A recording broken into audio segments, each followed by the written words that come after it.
try to follow, that we try to encourage during our meetings. And these are 5 points that are most dear to us, which is to enhance collaboration and networking, to share information on job opportunities in life generally across the globe, discuss our publications on ongoing research, and to improve visibility of African scholars and authors, and finally to bring African insights into interdisciplinary and cross-disciplinary approaches to research themes across the globe. The main activities, as you can see today, one of that is this webinar, is to organize the monthly webinars series with focus on Africa or on topics that would enhance our professional development opportunities. And this is indeed meant in a more broad sense. Today we have sort of the social studies or philosophical approach to a topic, but I've been to many webinars where we have, for example, discussed the relationship with China or Africa within IT environments and stuff like that. So this is a very open series. Then a second point is there will be a yearly conference organized with issues relating to methodologies, approaches to doing research on Africa. Thirdly, provide collaborative frameworks for various research projects with stakeholders in UK, US, Canada, and Africa. For funding bodies, research institutions, think tanks, and publishers, and then enabling contexts for academic interaction toward minding the cultural gaps between learning and teaching in Africa, and finally, networking with our other institutional-based Africa research networks like the DRN, the WRN, MARN, AFNet, AFREN, and ARUA, and many more. Let me quickly stop the sharing. We also issue a newsletter that will summarize the past events and give an outlook to upcoming events. That is available in French and English and can be sent to you simply after you have registered on the website of the ARN. This just to introduce you to have a little understanding of our hosting institution today. And now I'm very happy to introduce our speakers, and I'm going to start with Victoria. After that, Siseko will speak. Our speakers will give their presentations, then we will have a little discussion round. After that discussion round, our second speaker will speak, another discussion, and then we have sort of the final general discussion where all questions can be addressed that are maybe more of an overarching that have more of an overarching aim, or in the end, pretty much everything that you think is relevant to our topic today. Please know that the webinar, as I guess all of you have already received the message, is recorded. That means if you would like not to be seen on the recording, we would like to ask you to turn your cameras off because it will be published in the end. So it is important that you are aware of that if you would like to be seen or not. Another thing that is important, we will all address each other without any formalities, just using our first name. So just that you know that you are not offended should you be addressed by just using your first name. And you are also encouraged to address all the other attendees by simply using their first name. Now I'm very happy to introduce Victoria. And let me quickly give you some information about Victoria's work so far. She has developed a national and international reputation for work on identity leadership. She's an assistant professor in education at UCL Institute of Education in the UK, and she focuses on the one hand on gender and educational leadership, and on the other hand on Black young women and their well-being through an intersectional lens. She has been the principal and co-principal investigator for multiple research projects. Her recent projects include gender and leadership, in higher education in Pakistan, capturing the voices of the BME PhD students and Black girls, young Black women's experience in education. These projects have led to publications in peer-reviewed journals such as EMAG, Curriculum, and Curriculum Inquiry. Her research also informed a couple of book chapters, for instance, the role of the Black Girls Club challenging the status quo of feminist pedagogy, practice, and activism. And she has been commissioned to write a co-authored books with Carol Tomlin entitled Managing Everyday Racism, and an edited book, The Bloomsbury Gender Handbook on Educational Leadership and Management. So we have a heavyweight with regards to the topics that we're gonna think and learn about today. And I'm very happy to give it now to Victoria. And after Victoria is done, Joe will take over to moderate the discussion. Thank you very much, Victoria, for being here. And please feel free to start. Hi, sorry. Thank you very much, Bijan, for that introduction. As you said, my name's Dr. Victoria Sharonmi. I won't use my formal title, but just a little tiny correction because I was promoted to associate professor. So I think that's important for us to identify. I'm looking at going for full professor in the next few months. So yes, I mean, there's some questions here, and what we're going to read, which I think really connects to the work itself. So I noticed that we're looking at Blackness, identity politics, and the conflict of interest. So I'd like to really kind of put out, I'm not going to do a PowerPoint slide just in case you wanted to sit back and listen to that. That's not going to happen. What I want to do, though, is really start to just, I suppose, have a conversation about the type of work and how I've come to do the work around Blackness and what that means.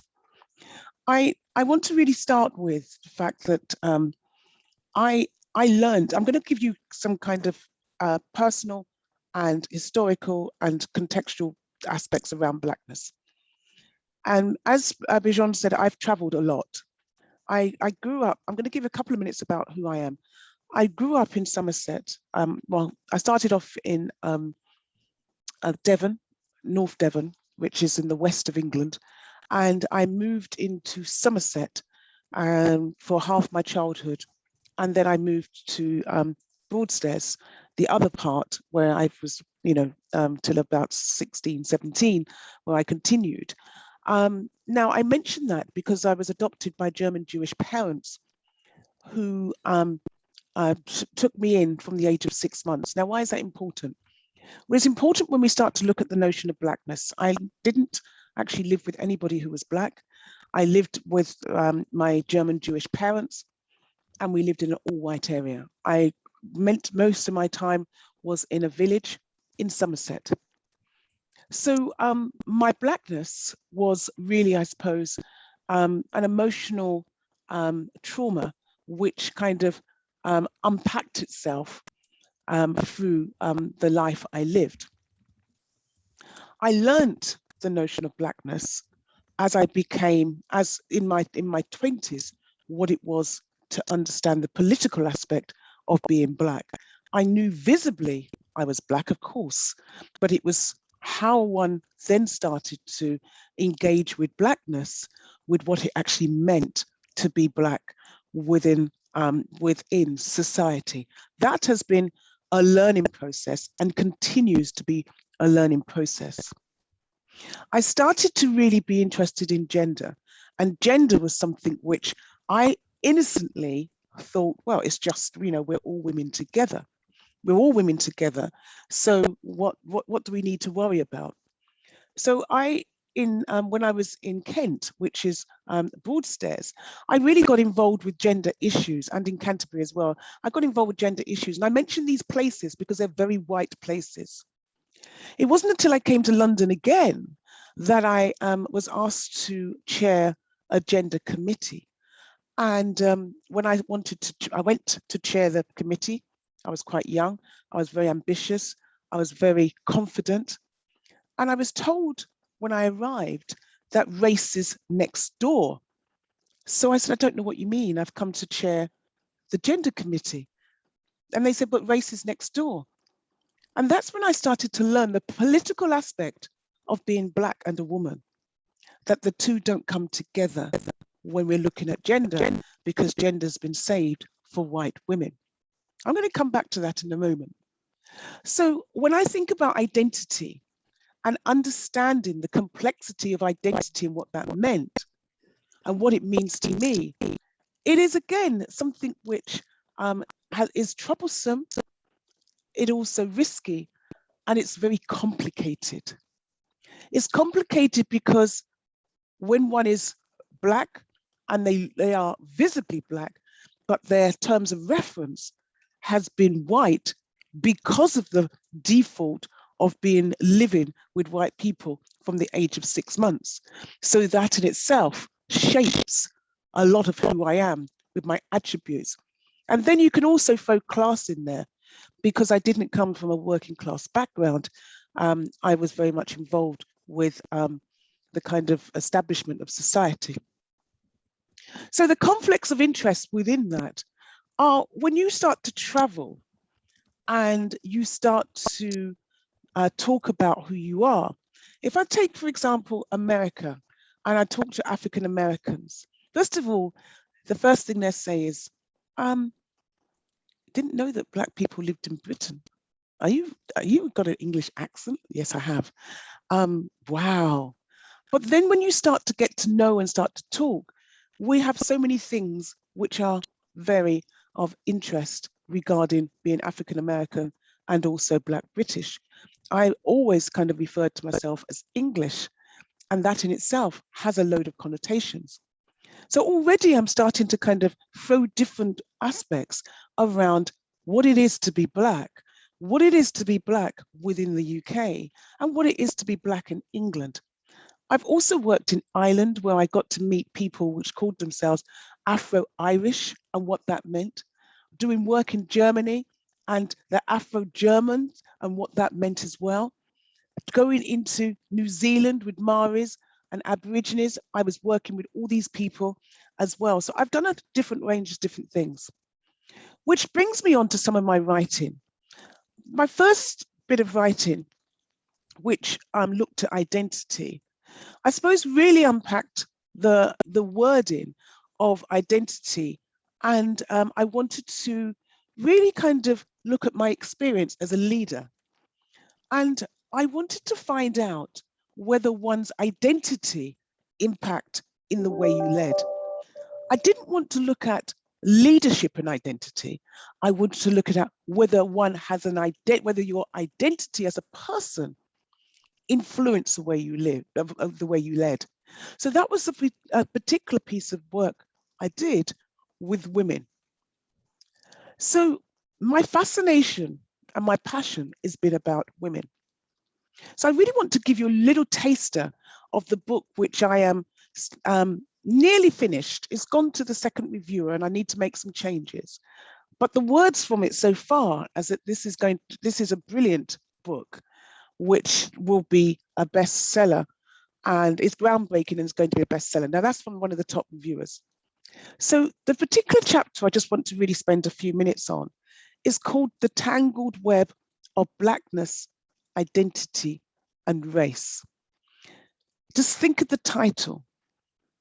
If you look at the word Black, you think, well, it's just Black and we're just talking about that aspect of a color. But it's more complicated than that. It's entangled with a whole range of different things. Now, what I've done within this chapter, which is the positionality of the book, is talk about the big house. When I talk about the big house, I am talking about the plantation house. Now you might think, well, you know, has she lost her mind? Why is she talking about the plantation house when she's thinking about Blackness? Well, hold on to that. I'm talking about the big house in the context of white women and Black women, and how that in itself, in the contemporary notion, transcribes into the workplace. And that's what this is going to be about.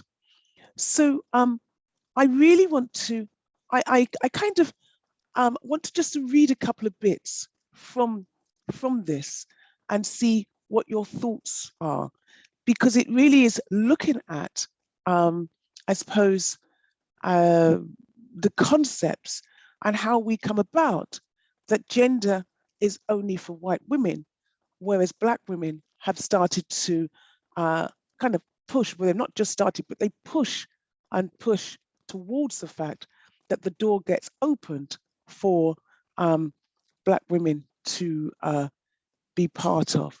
So let's have a look. So I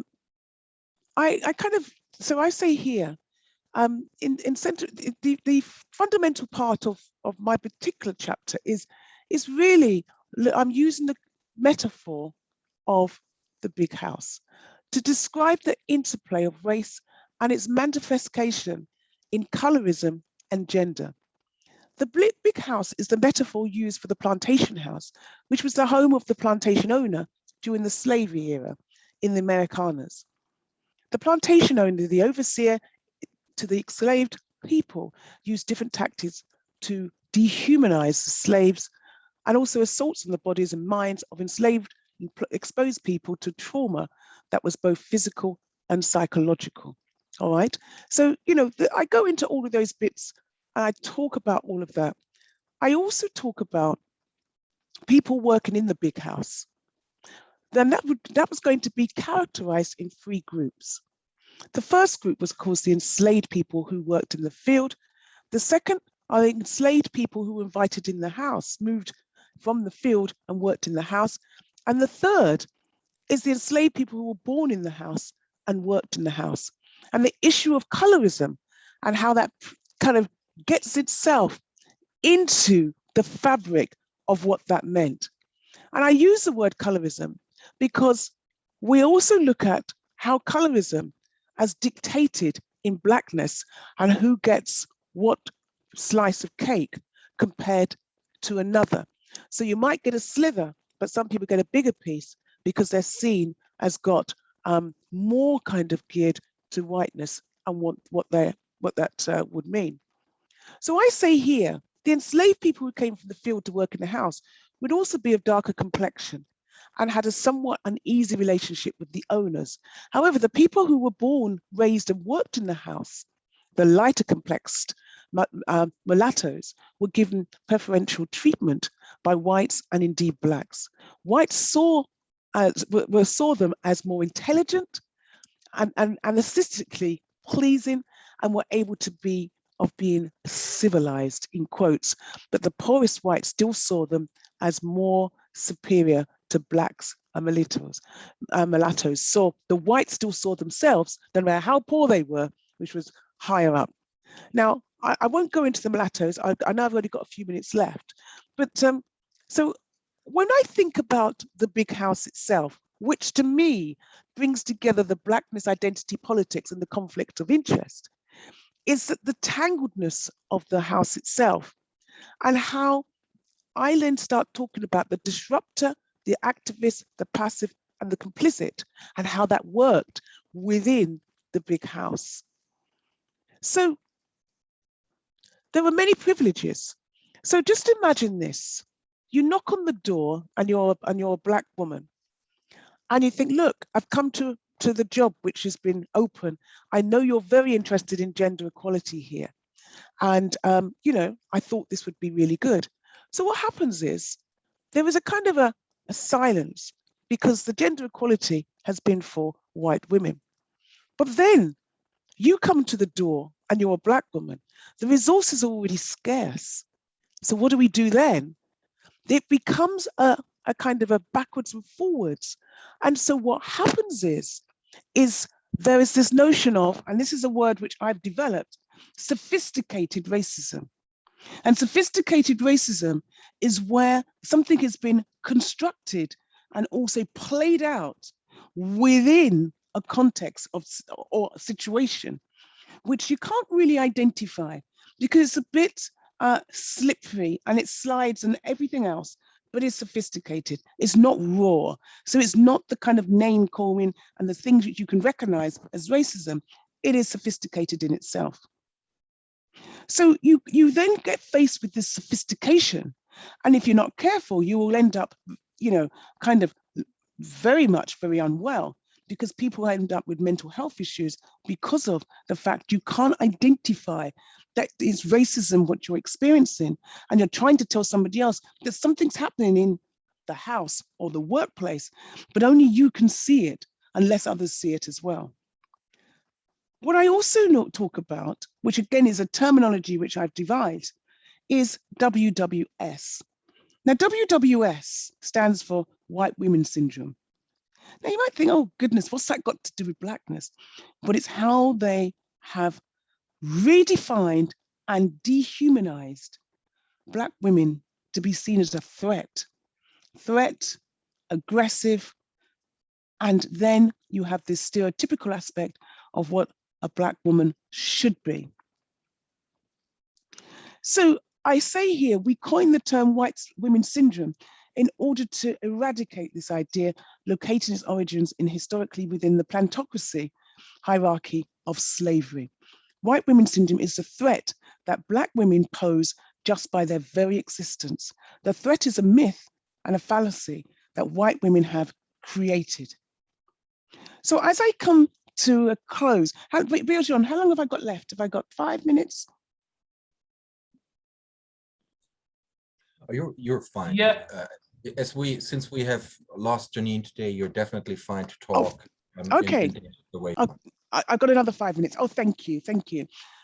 So as we kind of move into, so, you know, what does this translate into the workplace itself?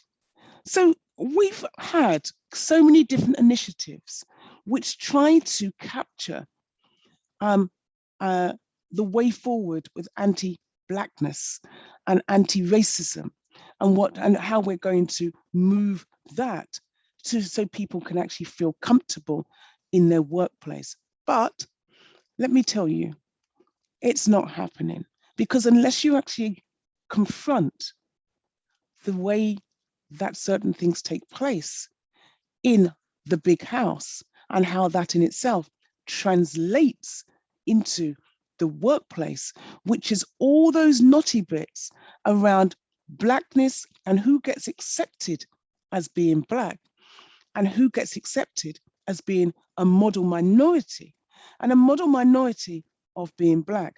Now, remember I said to you that one of the things I spoke about in my book is a disruptor, an activist, a passive, and a complicit. Now, each one of those are what you're dealing with in the workplace regarding a Black person. Somebody who is Black and keeps their head down, and the last thing they need is to be noticed as being Black. They know they're Black, but they don't want somebody coming along and interrupting their peace around Blackness, because then their identity is starting to be questioned about who they are. And they may not want that to take place at that particular moment. So it does pose a little bit of problematic issues. The activists themselves will always be looking at, okay, this has to change. We need to make a change here. Now, being an activist under that terminology around who you are as an identity, with your identity as a Black individual, can lose you your promotion. It can lose you a whole range of different things because you are standing up for what you think should not happen and what should happen in this concept of fairness. Now, I'm very aware that I'm spending time kind of looking at concepts. I know I've only got a short amount of time to try and unpack these different things, but I just want to throw in a couple more things before I sign off and pass it to the next person, where I'm sure that they will continue from their perspective as well. I think just by touching on that chapter around the tangled web and what is taking place when we're thinking around or looking at Blackness identity and the notion of politics, when we have the conflict of interest, is terminology. Now, I know you're all coming from all different countries, different parts of the world, but if we just look at the terms which are used to describe people in this country, in the United Kingdom, we have words like BME, Black, Minority, Ethnic. We have words like BAME, Black, Asian, Minority, Ethnic. We have words which is people of color. We have a new one which is BIPOC, which is, I think it's Black, Indigenous people of color, right? And the list goes on. Why do I mention that? Because most of these particular terminologies, besides BIPOC, I think is that one, are and also ethnic minority, are terminologies which have been given to people which are not white. And it has become quite a difficult scenario, because especially when you're thinking about data and how you try to measure or identify aspects of outcomes, measurement, all things like that to say, well, what kind of action do we need? And what do we want to try and talk to each other about? We at the present moment, I'm not sure where you're at, is that we have a kind of a hierarchy developing at the present moment, where we have white people calling themselves white, if they can get away with passing as white. And then we have a whole group of people calling themselves brown. Now, this notion of brown is not brown because of just the complexion. It has connotations. It has connotations because they don't want to be seen as black, because black is at the bottom. It's at the bottom of a lot of things. And so blackness becomes a very difficult word. No one wants to be black. So they want to be brown. But you see, the space for brown has been taken up for Asian people. And that troubles me, because then what we have is white, black, brown, and black. And so people which are African or African Caribbean are put into the bottom ladder.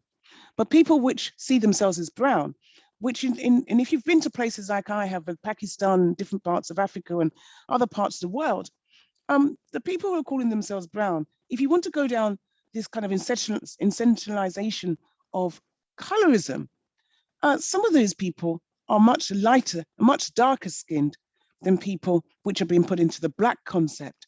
So you then start to think, so why is it that we then start having white, brown, and black? Besides an apartheid concept here, if you excuse what I'm trying to say here, at the end of the day, what we're talking about is non-white. So why do we then start to say, well, actually, I'm brown. You know, I don't want to be part of the black concept. I want to just be part of brown because it's nearer to white than it is to black. So I find that troublesome when people which I know say, well, my brown boys. And I say, well, when you're walking along the street and someone calls you the N-word, no one's going to turn around and say, well, actually, yeah, your sons are brown. They don't give a what's it about what shade your child is, or your adult is, or yourself. They're going to still come up with the N-word, which I most recently got called in my kind of nice suburb area where I live at this present moment. But Jean, I think I'm going to leave it there. I know there's lots of questions. I've tried to touch upon a few of the questions, but I'm sure that the conversation will continue. I hope that's a good start.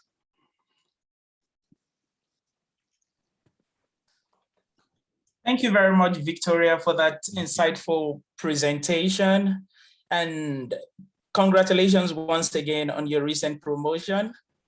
And we must say we are very grateful that you took it upon yourself to share from your lived experience, you know, in neighborhoods that are not necessarily Black neighborhoods. And thanks also for sharing from your book that will soon be published. And for me particularly, I was quite delighted at hearing that oppression in that big house needs to be confronted. And of course, that's one of the reasons why we are here today. I also like that you spoke about sophisticated racism, in which case one could be second guessing, am I experiencing racism, or is it something else? And the fact also that you find so many Black people who are beginning to distance themselves from Blackness. You know, these are really interesting themes that emerge from your presentation. Once again, thank you very much. And I'll just like to say to everyone who is in attendance that please note your questions, as we will eventually get to the question and answer segment of this webinar. But before then, may I invite Beyond to introduce Siseko, who will be speaking from another perspective, this time around as an African who is living in Africa. Yes, of course, I'm happy to do so. So thank you, Victoria. Thank you very much. And from my side, of course, I'm sorry for that misinformation. Apparently, I wasn't updated. So my congratulations on your promotion, a well-deserved promotion as well. Thank you very much for that beautiful introduction in today's series. Our next speaker is going to be Siseko Kumalo. He's a lecturer at the University of Fort Hare's Philosophy Department, and he's completing his PhD, wherein he interrogates belonging and national identity in South Africa. He is the recipient of Harvard South African Fellowship commencing in September 2022. And Siseko is a Mail and Guardian Top 200 Young South African Scholar 2020, and holds a Master of Arts in Political Philosophy from the University of Pretoria's Department of Political Science. He received his formative training from Rhodes, where he read in political and international studies, anthropology and philosophy. His research and teachings interests center around themes of education, decolonization in the South African academe. He served as the founding editor-in-chief of the Journal of Decolonizing Disciplines and has presented his research as world-leading institutions. He's spoken at Duke's University Center for International and Global Studies and further lectured in Karolinska Institute in Sweden under their Masters in Global Health, teaching on the subject of decolonizing global health. He also edited a couple of books, for example, Decolonization as Democratization, Global Insight into the South African Experience, and he co-edited Decolonizing Curricula and Pedagogy in Higher Education with Routledge, along with universities on the border, Crisis, Authority, and Precarity. He serves as the editorial collective of Stillet and the Tidsskrift for Letterkunde, which I think is a Danish journal, if I'm not mistaken. And he works with the Literary Association of South Africa's Executive Committee. He is, in 2017, he was a Mandela Rhodes Scholar. So we have a second heavyweight here, getting us ready to get our thoughts going. Siseko, thank you very much for being here, and the floor is yours.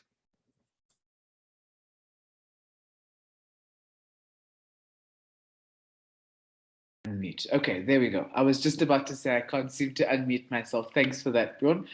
Colleagues, good evening from the South Africa, to be exact. My colleague, Prof. Victoria, thank you very much for really that lovely setup, because I think you kind of facilitate an interesting segue into the contribution that I wish to make here this evening. I'm going to be reading from a paper that's a book chapter that thinks through coloniality and language. And this is a collection that is edited by a colleague of ours of Cardiff University in the United Kingdom. And as a collective, we're sort of thinking about what role language plays within the colonial matrix of power. And my own contribution really comes from the South African experience, where I'm interested in the question of what tools or what resources do decolonial theorists have in the local context, specifically when we have Blackness historically excluded from centers of power and knowledge production in the sense of the South African university space. I'm also just going to give a very brief kind of indication of what brings me to this kind of work. I'm going to follow in Victoria's kind of, a precedent here, maybe. I'm South African, born and bred in South Africa. I've lived in South Africa my entire life so far. And I have managed to travel just a bit, but not necessarily to travel to the extent of experiencing the socio-political and socio-cultural dynamics of how race plays itself out in other spaces. And it's going to be interesting to see what happens during my time at Harvard next year into 2023. Having lived in South Africa, of course, I'm educated in what are known as former Model C schools in South Africa. These are basically former white institutions that, of course, under democracy in 1994, opened their doors to become more inclusive institutions. And primarily, my pre-formative training was at Maritzburg College, which is a school that was founded in the KZN Midlands here at home in South Africa, and opened its doors in 1863, to be specific. And when it opens its doors in 1863, it's basically servicing the British colony, children of the British colony who are reading or sort of doing, sort of this kind of colonial settlers, as it were. Now, I read that I was at Marysville College between 2009 to 2013. And in my time there, I find the space to be incredibly violent in the sense of, on the one hand, if we think about Freirean pedagogy, you know, Paulo Freire's pedagogy of the oppressed, he says that education has to be this thing that facilitates liberation, etc., etc. And I found the complete opposite of that. And this then drives me to think about how we can begin to use education to leverage it in such a way that we can be able to achieve what Paulo Freire spells out for us in the pedagogy of the oppressed. And so a lot of the work that I've done for quite some time has looked at the intersection of decoloniality, education, and of course, identity politics and race. So that's where this kind of work comes from, and sort of has kind of led me now to say, okay, now in the context of South Africa, where we don't have what can otherwise be known as traditional philosophical texts, in the sense of, if we look to sort of the north, you've got the likes of Immanuel Kant, Heidegger, Friedrich Nietzsche, etc. In the South African context, we don't necessarily have that. And so the reason why I'm posing this particular question of what resources do we have is because of that, because decolonialists are saying we've got to create something new, we've got to speak from our own locale or our own locus of enunciation. And how do we begin to do that when we don't have this kind of historical corpus of knowledge that we find in other parts of the world? And again, this corpus of knowledge doesn't exist because when the colonial education institution is promulgated on the southernmost tip of the African continent, it services a very particular kind of individual, which is, of course, the white body. We've got some of the most historical institutions in this country, Lovedale College being one of them, which also opens around about the same time in the late 1880s. In the late, late 1860s. It then, of course, becomes the first, one of the key principles at the time, the head of the institution instructs both Black and white students in both in all of the disciplines, as it were. But in 1870 specifically, when the principalship of the university, of the institution changes, of the college changes, Black folk are put to wagon making, book binding, and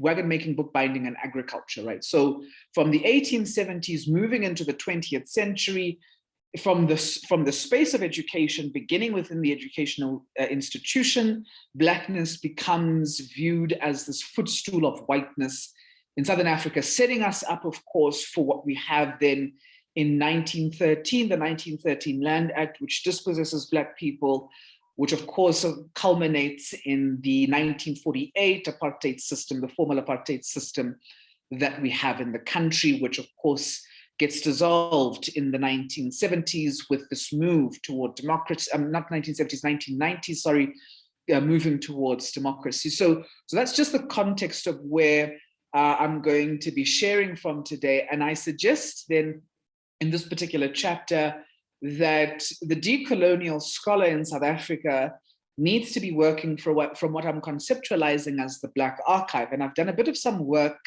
on the Black archive, which I see to be constitutive of music, poetry, literature, as well as artworks that were created by indigenous Black South Africans who were both working from home as well as within the African diaspora. And I suggest that in a very real way, this Black class of intelligentsia are applying themselves to the fact of Blackness and are thinking about liberation, but are thinking outside of the formal spaces of knowledge production. And of course, in this particular instance of the paper, I turn to music to demonstrate that particular work. So I'm going to dive right into that, colleagues. And if I'm hoping that my network will be stable. As many of you might know, South Africa struggles with what we call load shedding, but we don't have any scheduled for tonight. So I'm not going to go blank on the screen.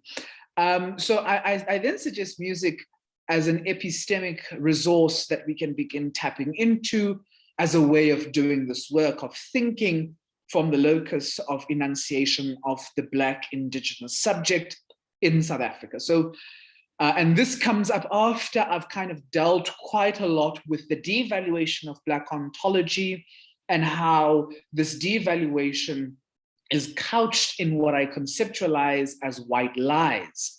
So having considered then the impact of these white lies in ensuring that Blackness is devalued even to itself, I asked the question of what legitimate epistemic tools do decolonial theorists have at their disposal?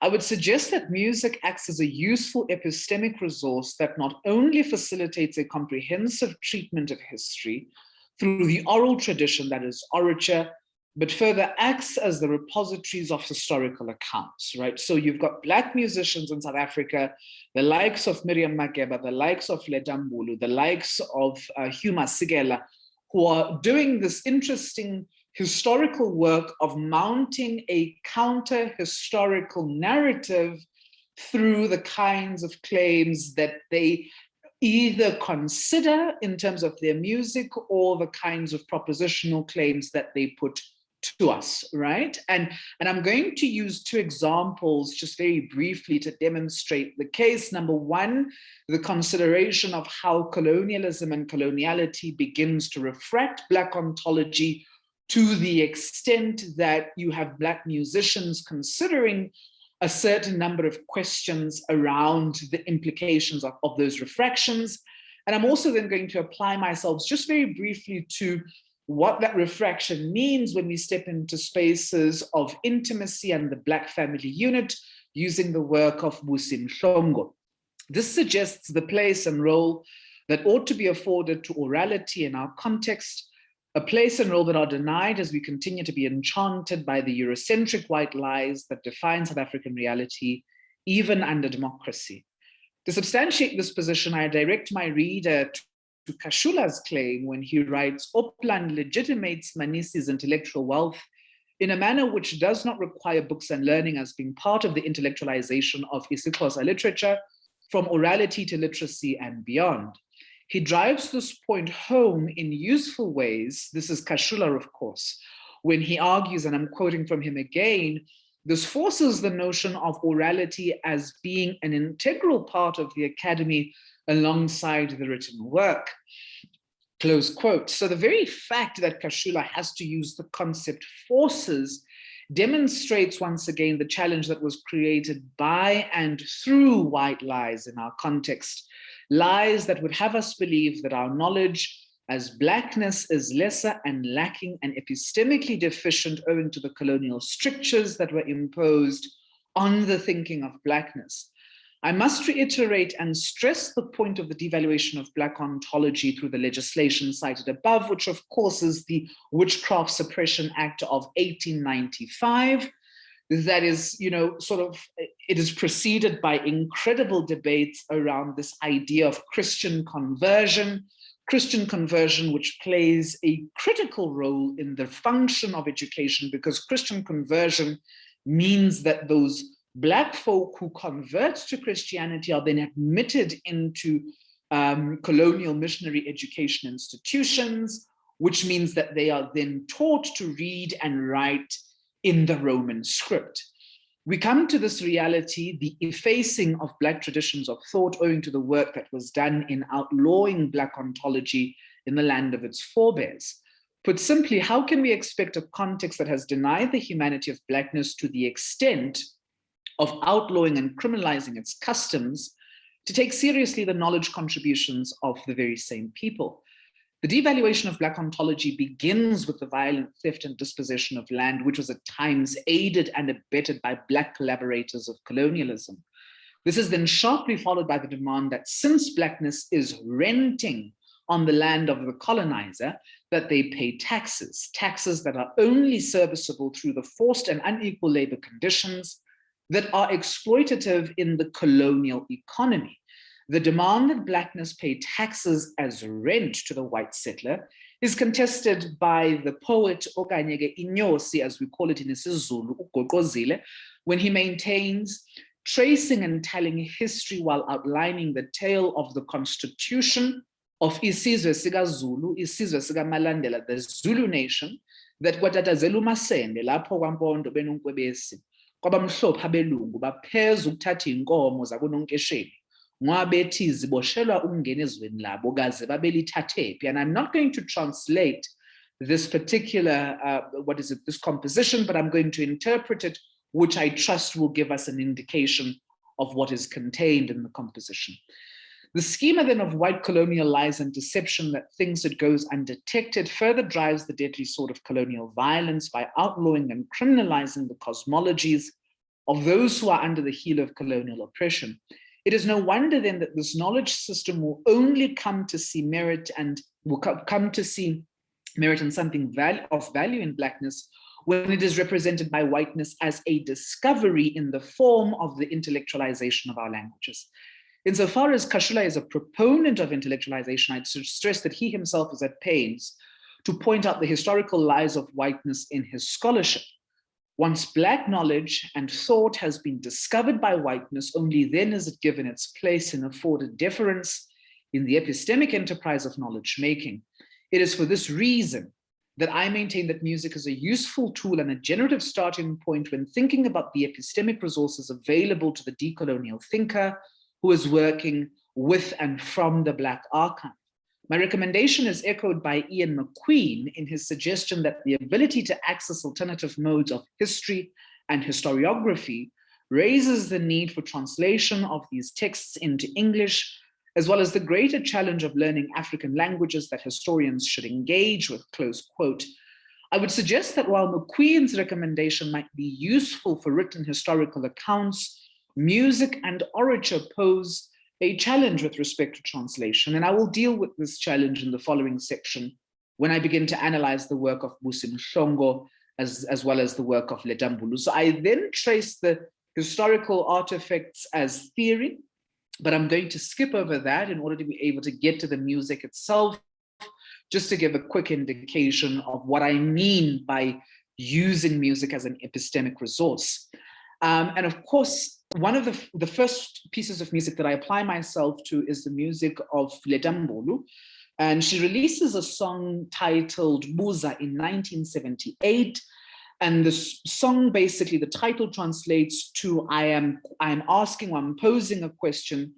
And the composition, you know, she does it's sort of a refrain in the composition. It says, Aibo ndiyabuza ndiyabuza, abazali bayoyikani inzalo yabo, right? Which basically means the question that I'm posing to the Black community is, what do we fear of our own children? Why have we become fearful of our own children?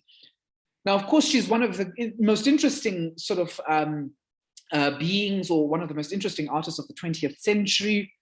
She's retired now, but her music continues to really influence the stuff that we're still thinking about today, inspiring new renditions. In 2016, 40 years after she released Jigijela Ngamaje, after the 1976 massacre of students in Soweto, for instance, we have Thandiswa Mazwai releasing the same song in 2016 after the student uprisings and police brutality seen across university campuses in the country, right? So we continue to draw from this repository and this archive. Bjorn, how am I doing for time?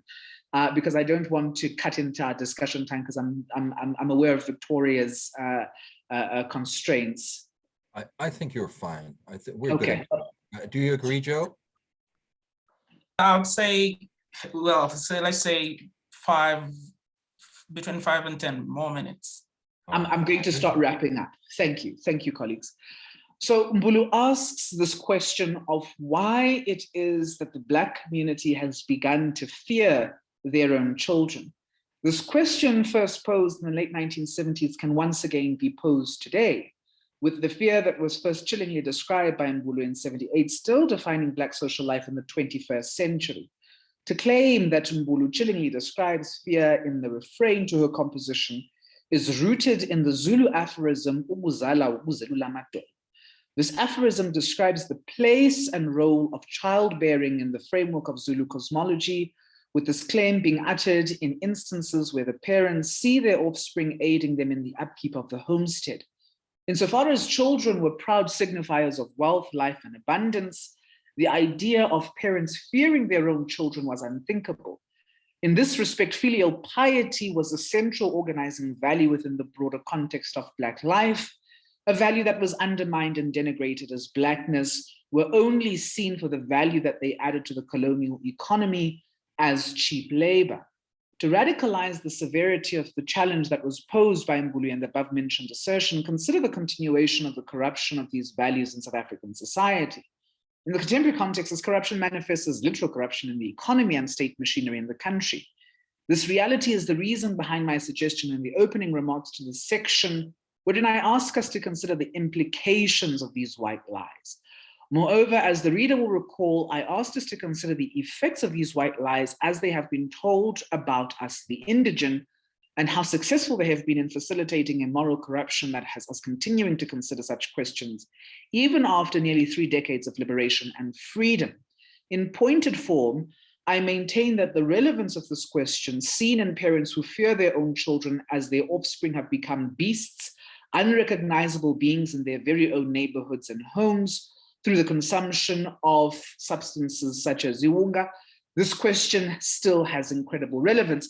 And of course, this idea of this fear, I also indicate that in part of the analysis here, that Ledambulu comes to ask this question rather, about 11 years later after Dumile Feni does African Guernica, right, in 1967.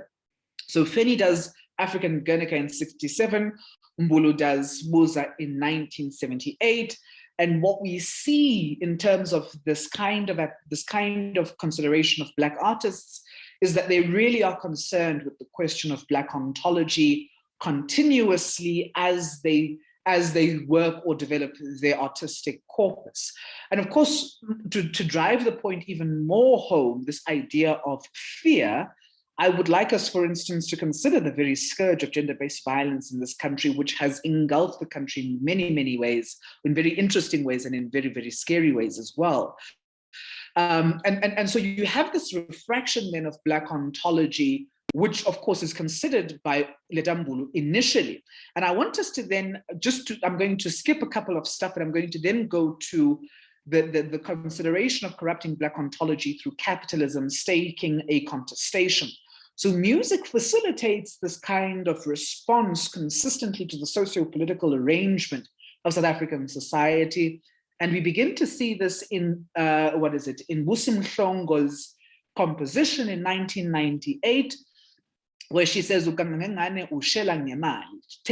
contesting how the dispossession of Black folk from their land means that they are forced into a colonial economy, which then devalues the kind of systems or life organizing principles that existed in pre-colonial society, seen in this idea then in that in 1998, Busi Mhlongo says,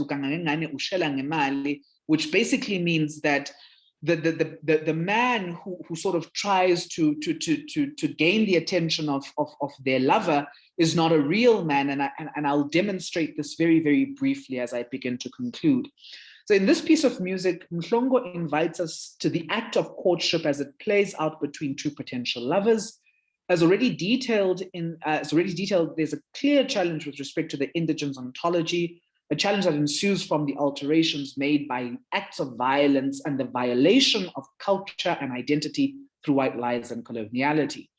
This challenge forces the indigent into the economy of whiteness, corrupts the values of Blackness, such that the indigent sees it befitting to adopt the values prized by the white man, economic and material gain that is individuated.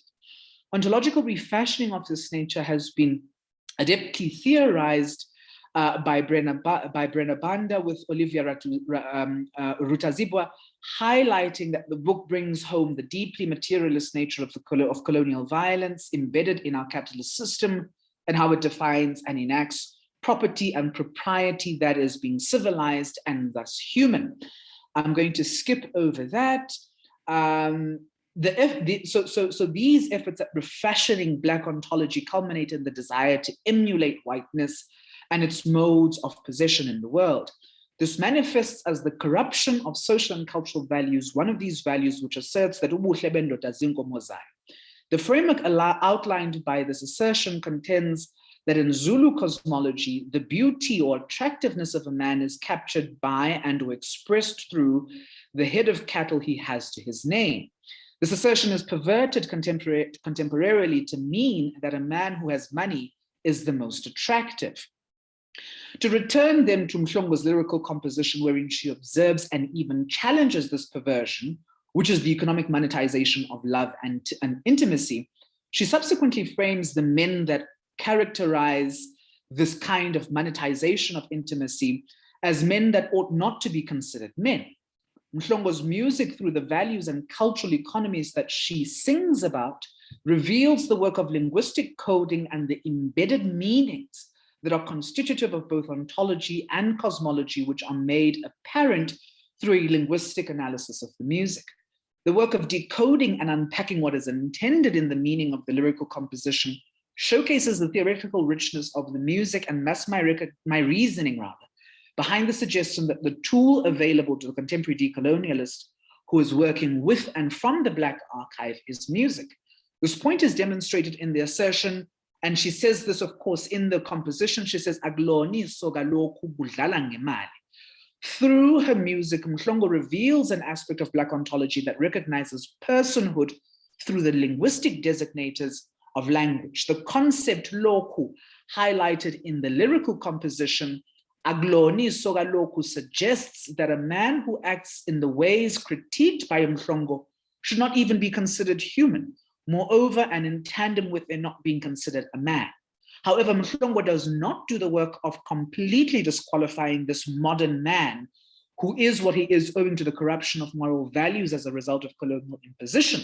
This is to say, agamlahli, which would suggest an act of completely discounting the humanness of this man that is not a man.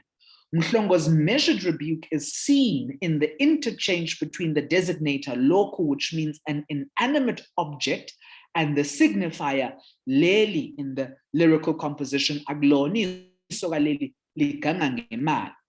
In the interchange that sees her moving away from conceptualizing the man as an inanimate object that is playing into the consumerist culture fashioned by white lies, Mhlongo presents this man with an opportunity of redemption. This is to say that the lyrical composition can also be read as an act of imploring these men to rediscover their ontologically constitutive cultural values that suggest that the work of not discarding the man completely and his qualities of personhood are also inscribed in the refrain kodwa ushela kanjani. The prefix u in Uganga signifies that Mhlongo is still addressing a human being and is conducting an inquiry into the ways in which this human is behaving. Colleagues, let me stop there for now so that we can be able to have some time for the discussion. Thank you. Thank you, Bjorn. And thank you, Joe.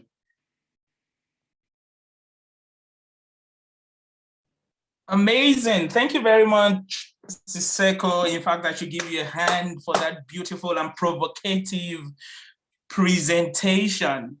And initially, you started by letting us know that you wanted to use education as a window into discussing Black oppression. And particularly, I'm quite endeared to the fact that you use music because I'm a musician as well as a music instructor. So generally, like the main point that I deduce from your presentation is the fact that we need to begin to foreground indigenous knowledge within modern epistemic spaces. And particularly you focused on music. And in fact, when I first listened to you speak, I could tell that you attended a Model C school. You know, for those who are outside South Africa, they may not understand what that means, but Model C school, as Siseko explained earlier on, they are schools that were previously they were exclusive to whites. And in my own experience, like whenever you see a Black student write impressively, you'd ask and they'll tell you, oh, I attended a model C school, which is really crazy to imagine that in this day and age, you can look at someone's performance and tell that they had been through this kind of experience. And, the agitation and, our advocacy is to be able to even things out, regardless of the kind of school you attend. In this day and age, you should be able to compete favorably with anyone from anywhere in the world, in this age of globalization. So thank you once again for that beautiful and provocative presentation. And on that note, we will be moving on to the question and answer segment of this webinar. And considering that Victoria has to leave very soon, I have at least 2 questions, in fact, about 3 questions, while I'll go back to the chat to fetch more questions for Siseko. But these ones are directed to Dr. Victoria. And the first one says, how have you witnessed some Black female activists who play into white women syndrome by snubbing the interest of other Black women? Is that question clear?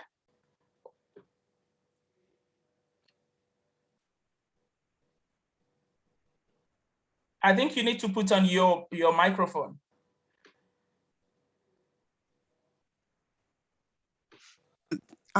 Thank you. The host wasn't allowing me to, that's why it was a problem. So now I've done it. Okay, that's why I was struggling, because it wouldn't unmute because the host needed to do it. Okay, so yes, I saw that question in there. And that's a very interesting question. And I think that's the heart of the book, really.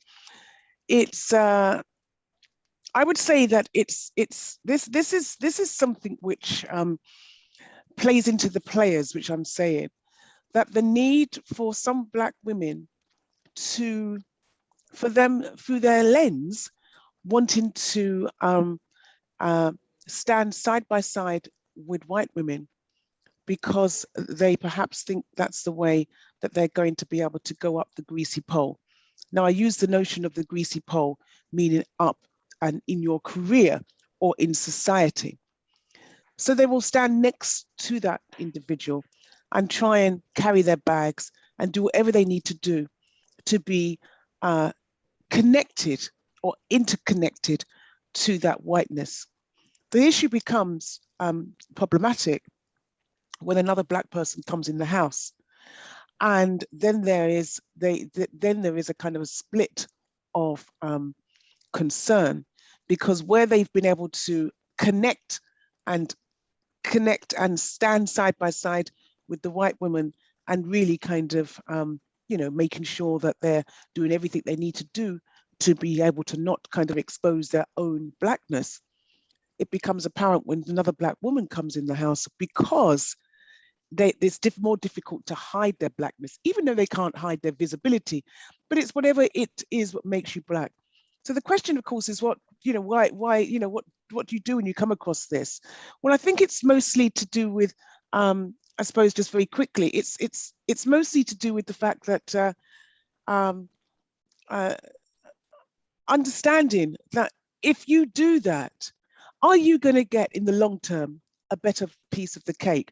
Well, you might do, but also you might choke on the cake, because a certain amount of time later, there could be a consequence, and there's always a payback. If you want to do something and you're doing it for the master, there is going to be a payback. And then it also brings into the notion of white savior, and it also brings into the concept of allies. But I think that's the type of thing I'm thinking about, which can be put out to the wider discussion. I hope that starts a little bit of discussion about what you're actually saying. I'm trying to think who asked the question. Thank you. Yeah, thank you very much for that beautiful response. And for me, it's what you said, that you might get a piece of the cake, but you might choke on the cake. That's quite profound for me. Thanks again for that thoughtful answer. Then the next question I'll take is for Siseko, and I'll read from the chat here. It says, Please, can you address how the economic system promotes the framework and stereotypes by underfunding the African majority schools and promoting the idea that any or most intelligent and smart speakers are from white schools in SA, that's Model C schools. So I think this one is basically asking about the economic structure in SA. How come, I'll put it this way, how come that 20 odd years after freedom, we still have this kind of scenario where the students, the eloquent students, are usually the ones from Model C school? How come we still have that kind of thing? And the fact that, you know, there's so much about the economy of the country that's not reflective of the reality that the Blacks are now in power, quote and unquote. You may go for it. I think you need to unmute yourself, and after this, I'll take Yokin Yam. Okay, cool. So this is one of the reasons why I think I orthographically represent the South African post-colony as post in parenthesis dash colony, because I don't believe that ours is a post-colonial condition or a post-colonial context. We have political power sitting in the hands of the African National Congress, the party, the Liberation Party of Nelson Mandela. And, you know, I think there's, since Ramaphosa came into power, he started talking about the lost decade, the South African lost decade. But insofar as he's talking about that, I think it's been a lost 3 decades, really. The Mandela administration did little to transfer economic power to Black hands. The Mbeki administration did little to transfer economic power to Black hands. The Zuma administration looted the economy intensely and on a sustained rate, also decapacitating, social and political institutions. And so there's been, and when I say there's been no sense of transference of economic power, it's because you've got, you know, policies like Black economic empowerment, but it targets the relatives and the connected elite of those who are in power. So it doesn't necessarily trickle to the local economy. So what then happens is that, of course, you've got the white minority who act like a majority in this country because they fund the schools, they determine the economy. They have, you know, South Africa, I believe it was in the 70s, or was it in the 80s? There was a huge disparity between funding between Black kids, Indian kids, colored kids, and white children. So white children per head received around 3 Rand or something like that. Then Indian kids like 1 Rand and something. Colored kids got about like 90 cents, and then Black kids were like 30 cents a head, right? In terms of the amount of school allocation budgets that were given to different institutions. And to a certain degree, we might want to say that that's not the case, but we've got to also admit that there were a sensible number of reserves that were built by white schools. At the moment, the likes of Maritzburg College run, for instance, there's an endowment drive that we're doing as the Old Boy Association, which seeks to raise 100 million rands in order to be able to build infrastructure in the school and to be able to fund some kids who are coming from, you know, lesser economic backgrounds. And really that's because of the kind of people who come from Maritzburg College. You know, Alan Paton produced Maritzburg College. A number of the apartheid senators and state administrators, as well as the judiciary, came from the likes of Maritzburg College and Hilton College. And so the school can be able to tap into those networks, right? And even to this day, if you come from Maritzburg College, you know you're gonna get into a good university, which means you're gonna land a good job, which means you can be able, when the school says, let's raise an endowment of 100 million, they can do that. Because again, there's no political will. I have not seen the political will from our political leaders to transfer economic ownership in this country. Although I am not one who says expropriate without compensation. I'm very reserved around that. But anyway, so that I think it's a very, very complicated situation that is deeply embedded in history, and trace the money, just follow the money, and you'll see that the money is still in white hands in this country, irrespective of the fact that we're a democracy. Okay, thank you very much. May I please say that we have a number of questions and, like very interesting questions, and I would like our speakers to touch on each of these questions. So in view of that, can we make our questions brief and the responses brief as well? Thank you very much. So can we have Yokinyam, I saw your hand earlier on, brief question and brief response. Thank you. Yeah, thank you to both of the presenters. My question is to Dr. Victoria, and pardon me, Dr. Victoria, and the question is about solidarity. So you critique white feminism, and we do know, or white women, right? And we do know that white feminism, for example, has a lot of resources. And then there's also this critique that I also hear recently from white feminists. In fact, a few days ago, I read an article of a white feminist saying that calling them out is problematic, that is unfeminist, so that is hurting feminism by calling them out.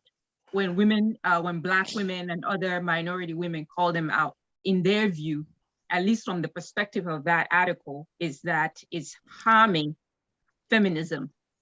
My question for you is, so in that light, what do you think? Do you think that calling white women out is, and in fact, you mentioned this, right? White women syndrome, which Brother Shabazz also in the chat, he says that, it's something that has been ongoing here in the United States. And so what is your position on this? Is calling white women out for participating in white supremacy, in dehumanizing Black women and other Black people, harming feminism and solidarity? Thank you for your time. Thank you. Thank you.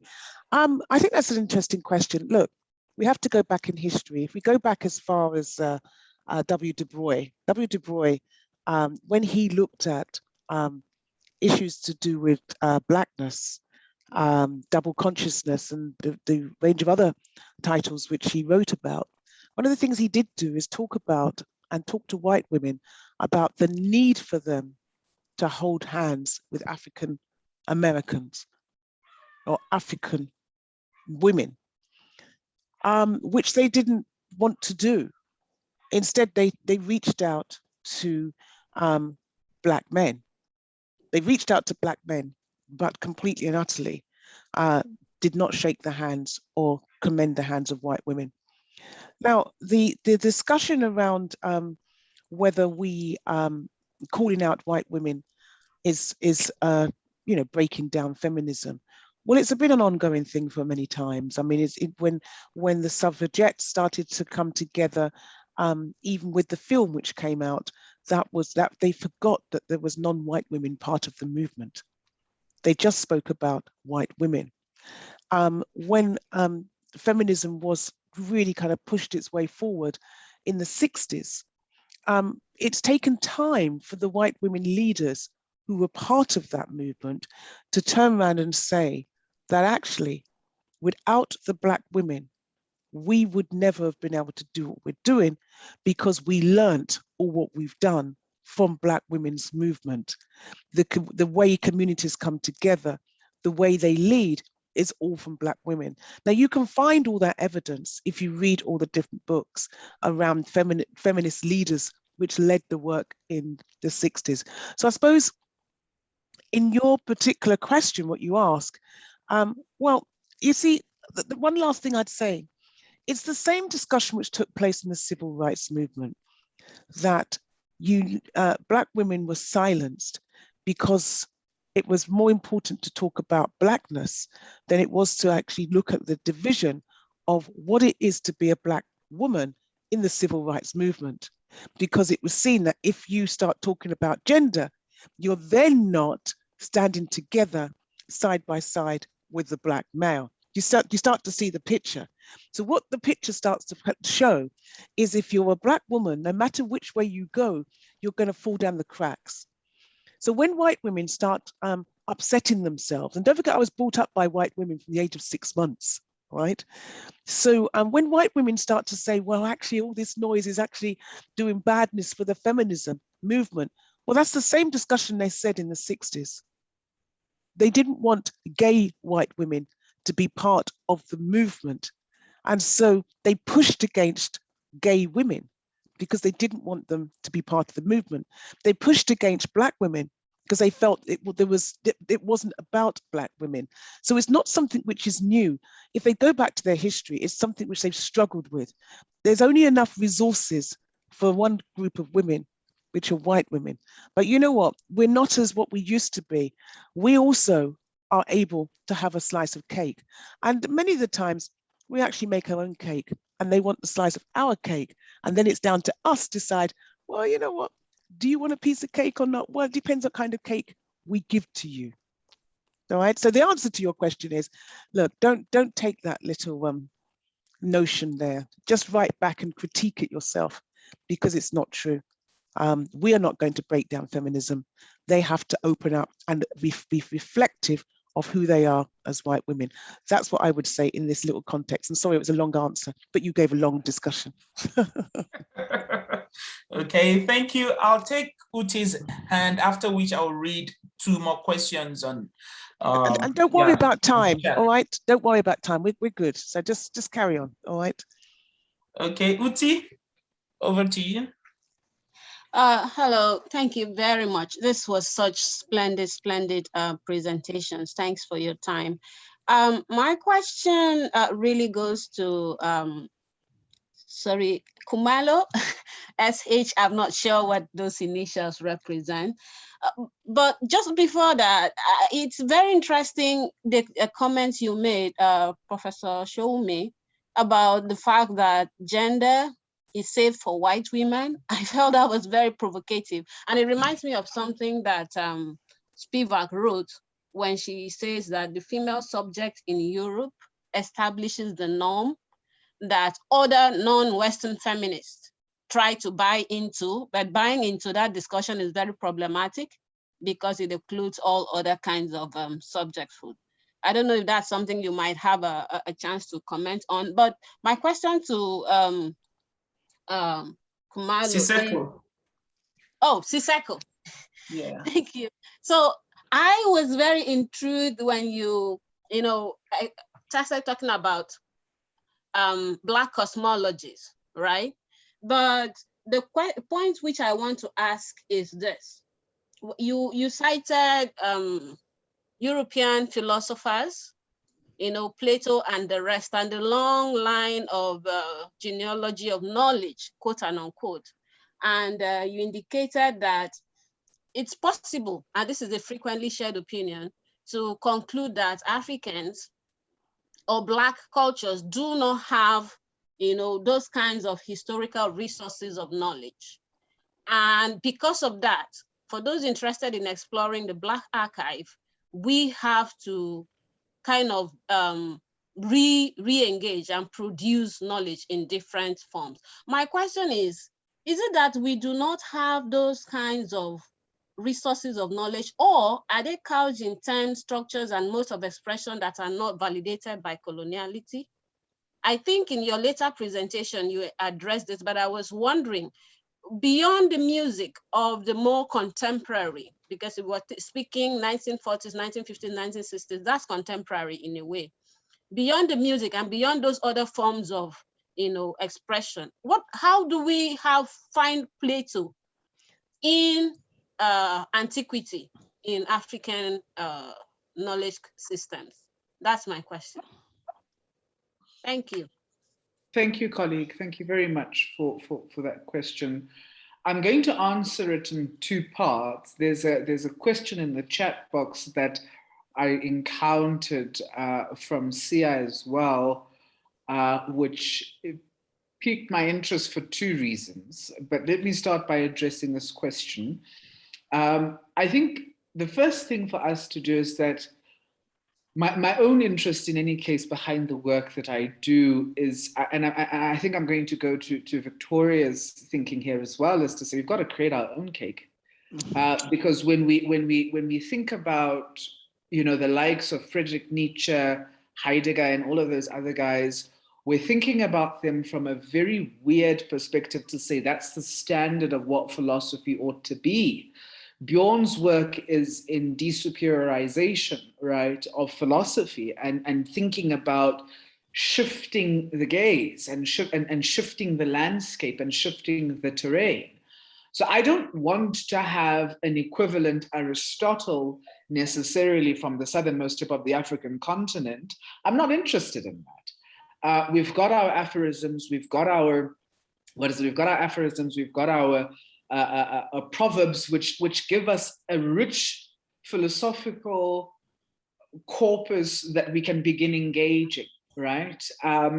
This rich philosophical corpus that then informs the lyrical composition that musicians, whether they come from the 40s, 20s, or even in the 18th century, because some of the compositions that come from the 1800s are still with us today, that we can then apply ourselves to now, and that's why I'm saying we've got to shift the terrain quite completely, and we are doing that work.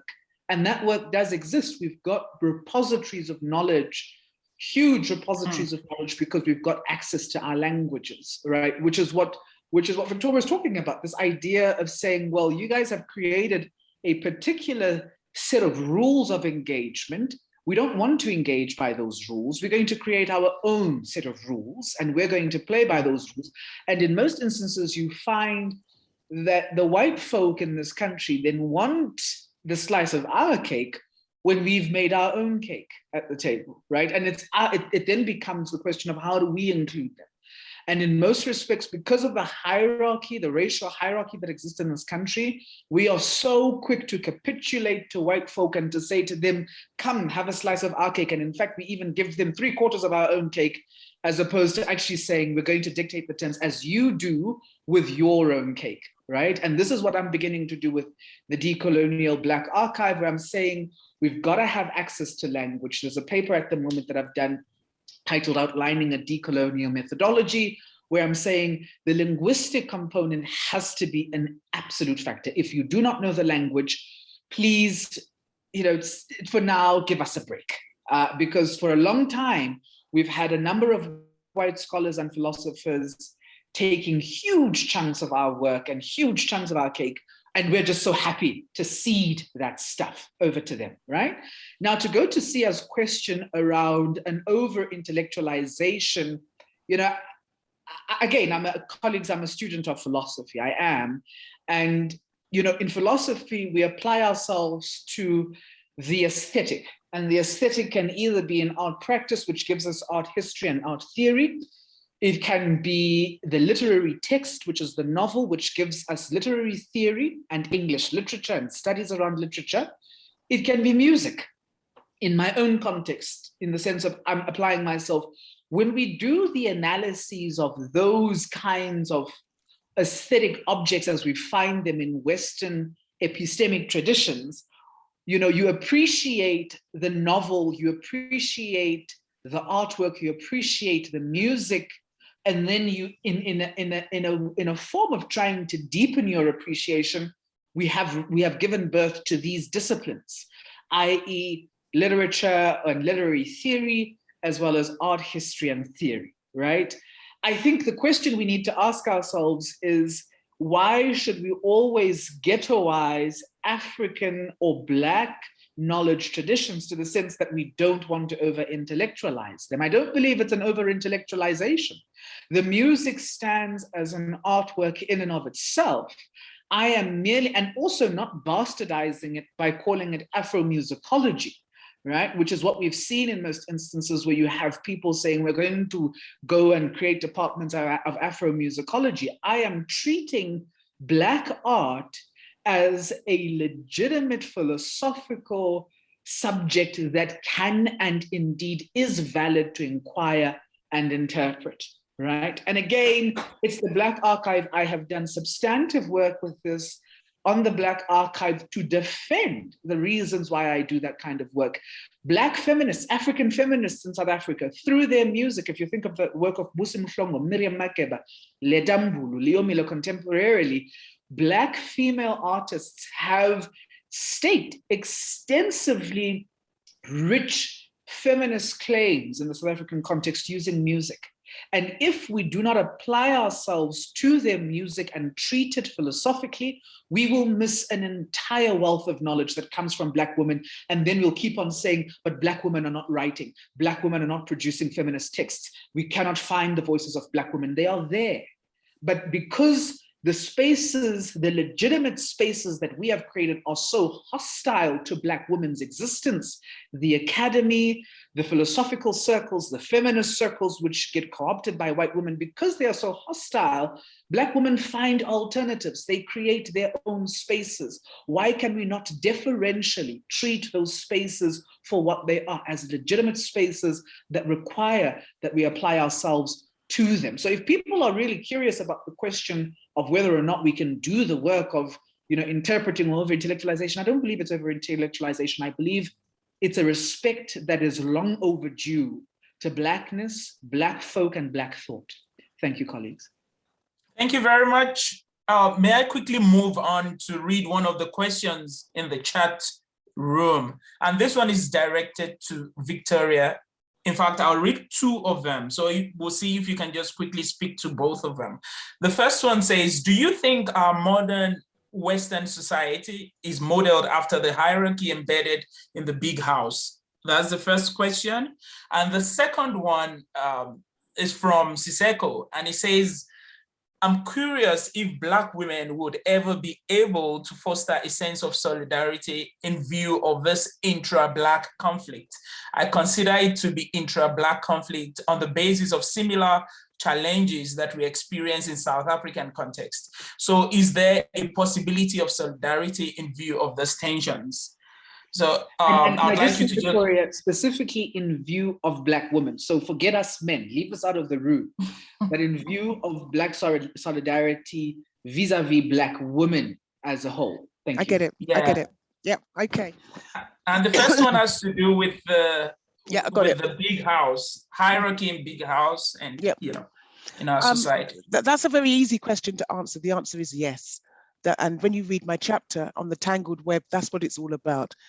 It's modeled on the fact of the big house and the analogy of the metaphor of the big house and what that means historically, but how that in itself plays itself out in the workplace. Okay, so the answer is yes for that particular one. Number two, I've been pondering on that because I kind of looked at it and put it on, I copied it and put it on my on the Word to just have a look at it. Yeah, I'm curious. Listen, at the present moment, let's go back to a couple of things which I mentioned before. If one believes in the model minority, and the model minority meaning there's a particular perception of what a Black person, a Black woman should be, and how that is accepted within the big house, okay? But if you don't fit into that kind of acceptanceness, then how do you walk in side by side with solidarity? Especially if the white woman wants what you've got. So secretly, they may be putting Botox or whatever it is, Botox into their lips to make them like yours. And then they may be putting some chicken feed, I think it's called, in their bottom to make their bottom like yours. Or they may be kind of, where I live in Essex, in the UK, maybe kind of putting some kind of tanning stuff on them to make themselves a little bit more tanned than whiteness, okay? And then at the same time, they may be doing other things. I think there's an issue about the fact that in solidarity, because I think what you said earlier is that we are very compassionate people, and we'll give you, and we're very open, and we'll say, look, come and sit down with us. But our honesty opens that up. But if the dishonesty of white women is there's an interior motive, it's very difficult to walk hand in hand if then, as you're walking hand in hand, you are bitten by a snake, but you didn't realize that it was a snake because you thought that it was just the same as you walking along and you're saying, look, that's a female elephant from India and a female elephant from Africa, let's walk together. But then when the mask starts to fall off, you see, oh goodness, I wasn't walking with a female elephant from Africa, it was actually a snake. And that's a bit of a different kind of category. So I kind of use metaphors and all different things. I'm very flowery. I don't know where I got it from because I didn't live with my parents at all. So there must be something inside of me. What is the song? You know, something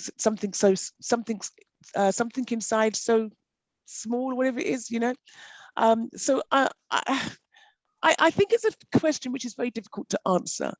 I think I would say that Black women, many Black women, are very critically reflective about who they are and how their being is projected or is kind of created within the space of the big house and within the workplace.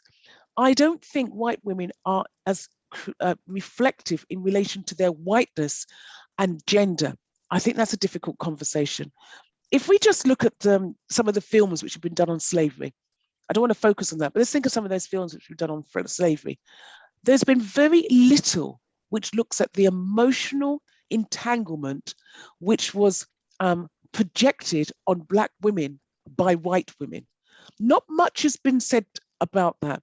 There was a tiny, tiny slither of that, I suppose, with 12 Years a Slave, and even the old version in the 60s, which I came across. There's a slither of that when she kind of feels she has the power not to give the bar of soap and all things like that. That's the bit which I'm very interested in, because this power over us. And I think that until there is a discussion about why they think they have the power over Black women, and they weaponize their femininity towards Black men because they can, because they're seen as the more of a feminine woman, as against we're seen as a dehumanized and not a woman at all, because we're near into, well, what they want to see as something else. They want to see as more of an animalistic type person. And I think until we have that conversation, that adult conversation, which I'm hoping will trigger in this book, I don't think we're walking hand in hand. Because if you're walking hand in hand and one person thinks that they're at a different level than you because the way they look, the way they act, the way that people position them onto a pedestal, well, then we're going to be finding it very difficult. Doesn't matter how white you think you are just not white. I've seen lots of people on different programs who think they're white and they're Black and everything else. That's confusion. That's confusion. So I find that's a difficult question, but I think it's a question which is where we're at the present moment, which I'm so excited actually, because where it used to be just about Black and white, I think we're now starting to really tease open and have more of a nuanced conversation about the complexities of what's going on in the big house. And why is it that we're talking about white women syndrome to come to light, and the sophistication of Blackness is, I think, is where we're going to be over the next 10 years. And I hope that some of the stuff I'm writing about is triggering that as well. So you don't be scared of being Black as a Black woman, but white women need to take a seat. That's an American term, I love it. Take a seat and really humble themselves and think, okay, let's reflect on what's going on, and let's reflect on how we can really stand with Black women and not kind of be envious of Black women and think if you kind of walk over and think, well, actually, you know, the Black men like us more than you anyway, that does not help. That just fuels the situation. I don't care who you decide to have a relationship with. That's not the issue. The issue is around respect, that we are all women. So we need to be able to work with each other. But it's very difficult to work with somebody if they're not honest, because you can't work with a snake if you think that there's two elephants walking in the same room and there's only one which is an elephant and the other one's a snake. That's a metaphor. But anyway, I hope that gives you a little bit of insight. But don't worry about the time. I've already thought I'll just work through the night with my marking. Thank you very much. Quickly, we move to another question this time on South Africa. What is the legacy in South Africa of Steve Biko and his ideas about Blackness? Oh, Biko. Quickly. Oh, wow. I'm looking forward to that. Okay, so quick one on that. There's a book at the moment that I'm working on, and I'm still trying to get a publisher for it, actually. So there are two books that I've got one monograph that's already contracted with Palgrave Macmillan, and I want to diversify because I don't want to sort of, be seen to be in bed with one publisher kind of thing. They're very good. I like my publishers, I do. And I like the series that it comes under. But anyway, the point I was making is that there's a book that I'm working on at the moment that traces the histories of Blackness in the South African context. And to a degree, for me, the jury is still out on Biko for me. And I'll tell you folks why. The jury is out on Biko because in as much as he popularizes ideas of Black consciousness, when I come to read Biko, I come to read Biko after having had read William Wellington Gopa. And William Wellington Gopa writes in 1888, between 1884 and 1888. And a lot of the stuff that Gopa develops is in isiXhosa. Number one, he's only got one text written in English, which was delivered to the Lovedale Literary Society in 1885.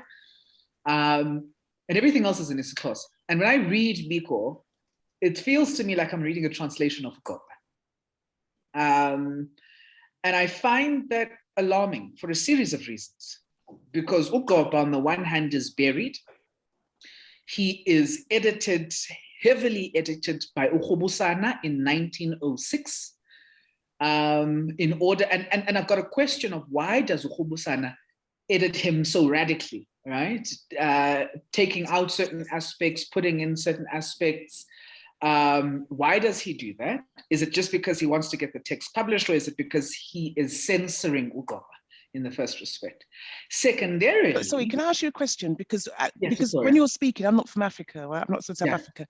Are they white or black, or are they white and black, or are they all black? That's what I need to. I know Biko's black, but are the other two? Because when you say about the editing, is one a white person and a black person? You need to help us a little bit if you can. Sure. So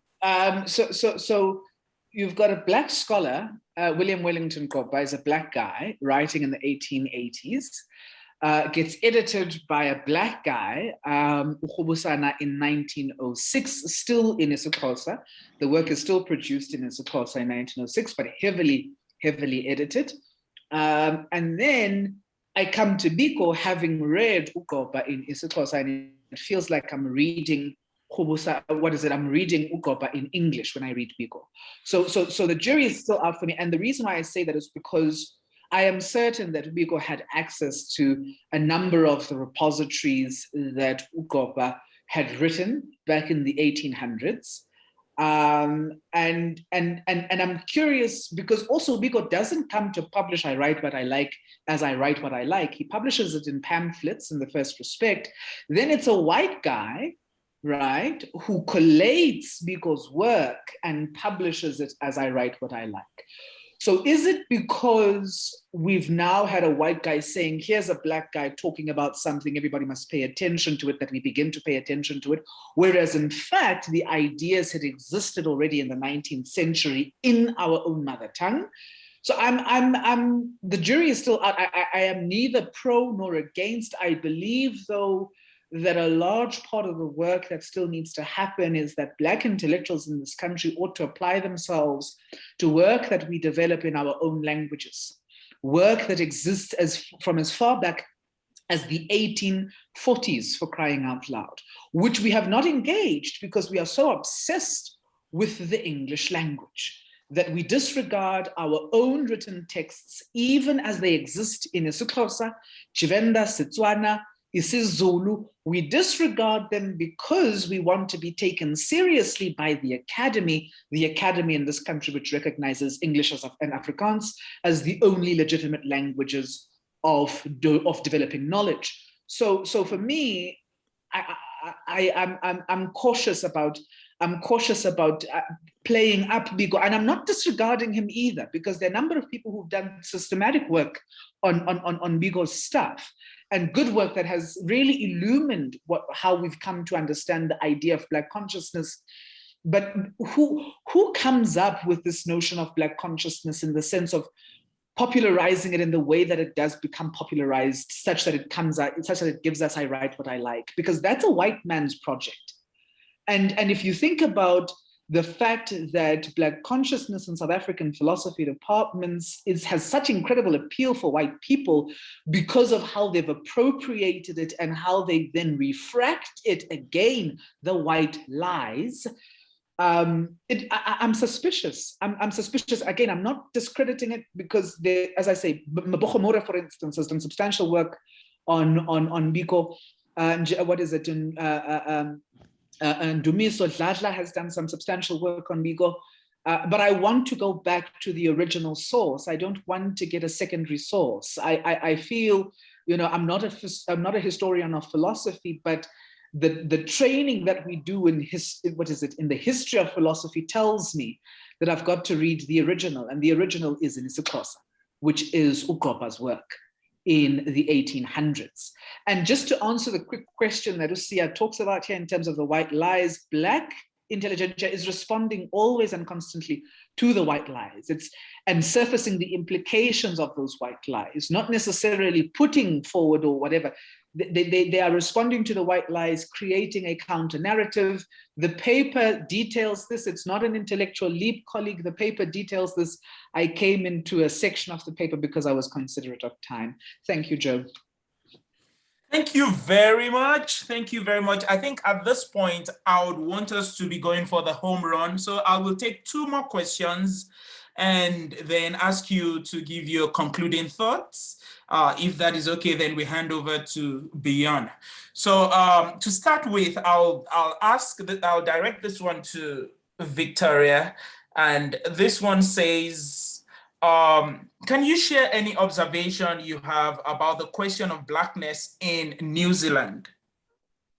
In New Zealand? Yeah. Okay, all right.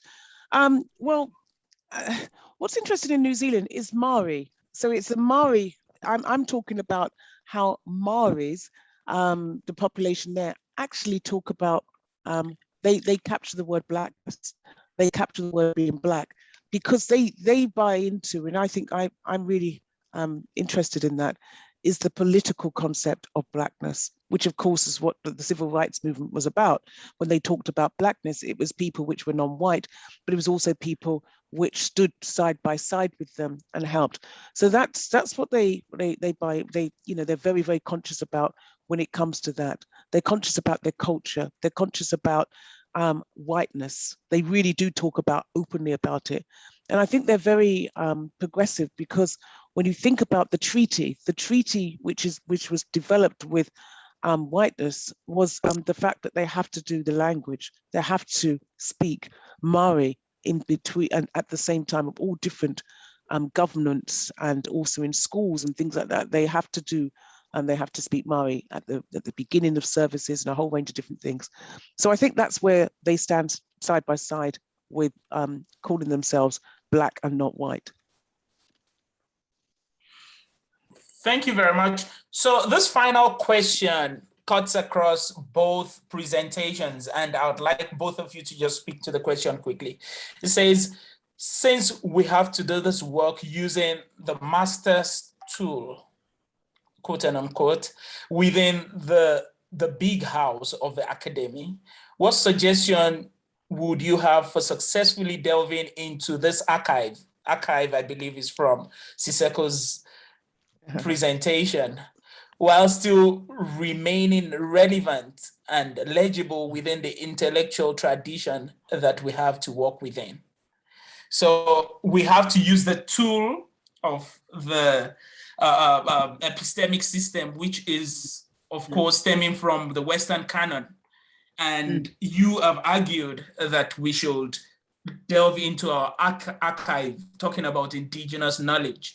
So how do we reconcile this? So I would like both of you to just speak to that very quickly. Victoria, do you mind if I go ahead course. quickly? Of course. So I think for me, the real thing there is to say again, it's flipping the script. A couple of years ago, 2 years ago, I had a very interesting divorce with my supervisor, Leonard Craig, because he gives me something that was very interesting, which becomes unbearable for him. He says to me, instead of complaining about the stuff, get on with it and do your own stuff. So stop giving us the critique, just get on and perform your politics. Don't ask for permission. I do that, which leads to our divorce at the end of the day. So that was very interesting. But the point that I'm getting at is to say that it's about, I think for a long time, we've asked for the permission. And what we have are these networks and incredible communities right here, this one tonight that we are sitting with, that give us the opportunity of doing the work without us having to still sort of really ask for permission from the establishment. If we think about, again, I go back to Bjorn's notion of desuperiorization. If we are really thinking about desuperiorizing the academy and the establishment, it's not about saying, please, may we, it's about getting on with it. Whether it makes people uncomfortable, whether it gets the disqualification. I have had a number of colleagues who have leveled the claim against me that what I do is not philosophy. I don't give a crap whether they think it's philosophy or not, because I am attending to the condition of the majority in this country, because every other philosophical tradition preoccupies itself with its own society and extrapolates what we then can conceptualize as universal problems within philosophy. One of the big questions I'm asking myself right now, for instance, is whether I've got a paper that I'm currently working on titled The Decolonial Problem, and I'm posing it as a problem because the decoloniality gives rise to indigenous or African epistemology. And does African epistemology subsequently become a tool in service of Western or European philosophical problems, or does it give us new philosophical problems entirely? If the answer to the former, in the sense of African epistemology working in service of Western philosophical problems, should that upset us? If that is in the affirmative to say, yes, it does that, should that upset us, or should we just get on with it and apply ourselves still to solving Western philosophical problems, or should we really be interested in developing African philosophical problems? That's what I'm sitting with at the moment, which I'm conceptualizing as the decolonial problem. So the master's tools, for me, it no longer matters, because we are redefining the university in South Africa, which of course is very unsettling for a lot of white people, which is why they tend to gate us out and keep us out of their institutions and their departments, as if it's their departments because it's funded by the taxpayer, actually. But we are unsettling that nonsense. We are radically unsettling it, and we are saying, let's make our own cake and dictate the terms by which we will divvy up our cake. Thank you. Victoria, over Amandla. to you. Nice one, beautiful. So let's quickly move to Victoria, then we take Yvette finally, then we conclude. Do you want Yvette, does Yvette want to ask hers first and then I come in? Okay, Yvette, go for it. She's on mute. Sorry, friends. I think my question actually is a sort of the second part to the question that was asked, Victoria and Siseko, is, if on the one hand we're asked what is the African community, or at large, if we want to say the Black community, to do, and the tasks that that the community sets for itself. I'm curious what the task is then for the white community. I find it so interesting to be in this discussion and be literally the embodiment of what we're talking about. I'm a white South African who went to a Model C school, and I'm a feminist. So I feel very much like the tangible representation of, and hopefully not the monolith that we're discussing today. And so I am curious, you know, what is the role then? Is it that we have no business, that whiteness must just simply decenter itself, women should decenter themselves, white women should decenter themselves? Or do you see in this, in our cake analogy, if we want to pursue that, you know, what is that part? If we are engaging in desuperiorization, is that only the part of the formerly colonized, or does the colonizer and the formerly dominant, you know, whether you're a white woman or whatever, is there a role to play, or is it really just the work of decentering? I think that's a really interesting question. I think I was going to do both questions, which I think I can very quickly, very conscious of the time. I think when you ask the question, what is your role? I mentioned sometime when I was speaking in one of the little inserts I gave, is I think I believe it's time that white women, in quotes, need to take a seat and humble themselves and critically reflect on themselves and what needs to be done next. Now, that's not saying something which is really horrible or anything like that. It is a time. And I don't mean about just decentralizing themselves. I'm not saying if you want to be the center of the party, that's up to you. But if we don't stand next to you when you're dancing around your handbag, that's, you know, we don't have to stand next to you because we're doing our own dance, okay? But then, and I think it is the time of reflection. And I think that 2020 started that process of reflection, critical reflection, not defensive reflection, but thinking, okay, what is it about me that I need to start thinking about if I'm going to get closer and more in line with understanding what my Black sisters' lived experience is. And when I start to really understand that, and it could take a lifetime to understand it, but even if you're just going a couple of steps. So when you make the cake and you think, well, I'm going to use white flour and I'm going to use this and I'm going to use that, and you recognize, now this is where my ignorance comes in, because don't forget I was brought up by white women, a white woman and a white father. When you then start saying, well, actually, you know what, these women over here are using a different type of flour, and you then say, well, it doesn't taste like my cake. Well, you know what, it wasn't meant to taste like your cake. It's a variation of your cake. And I think those types of things are when I'm saying about critical reflection. So I hope that helps with that bit. Moving on to the bit, which is, so what do we need to do to be able to survive in the big house? What do we need to do? When I grew up in the big house, as I've mentioned more and more, I think it's also about, I've never been the type of person to say, please, can I do this? I've never been that type of person. I've done it. But when I came to London, I did notice that many of my colleagues in the community would ask for permission. And I couldn't understand why. Why are you asking for permission? If you want to go and open the door, get the key and open the door. Why do you have to wait to be given the key to open the door? And I think that's something which I don't understand, and maybe because of my background, why we have to humble ourselves to open the door, which then opens up another door, because I don't ask for permission and I don't feel internally grateful that I've been allowed in the house because I grew up in the house. It then becomes a problem because I'm not seen as a model minority. And a model minority within the UK is they love international Black people who come from different parts of Africa, where they feel, oh, this is so wonderful. We've given them a scholarship, and now look, and we're giving them a foot into the academy, and we've grown this person. Where somebody who's lived in the UK for all their lives, they don't give them that kind of leg up. They don't kind of hold them up to esteem. And I think the tools which we need to survive is to network inside and outside the house. Outside, because your name needs to be made. Inside, because you need to know how the different structures interplay with each other.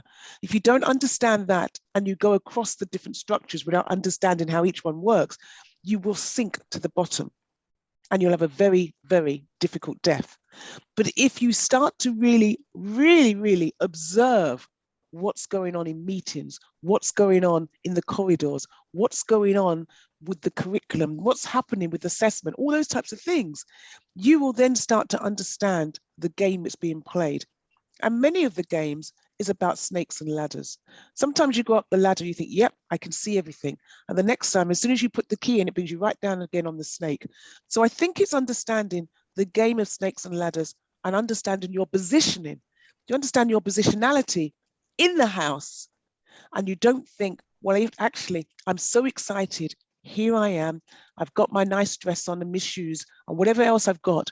But then I feel very upset when they don't invite me to sit at the table. Or when they do invite me, they expect me to serve the tea. Well, what else did you expect them to do? You need to actually, what I've said before, devise your own table and then decide what you're going to do, but understand the rules.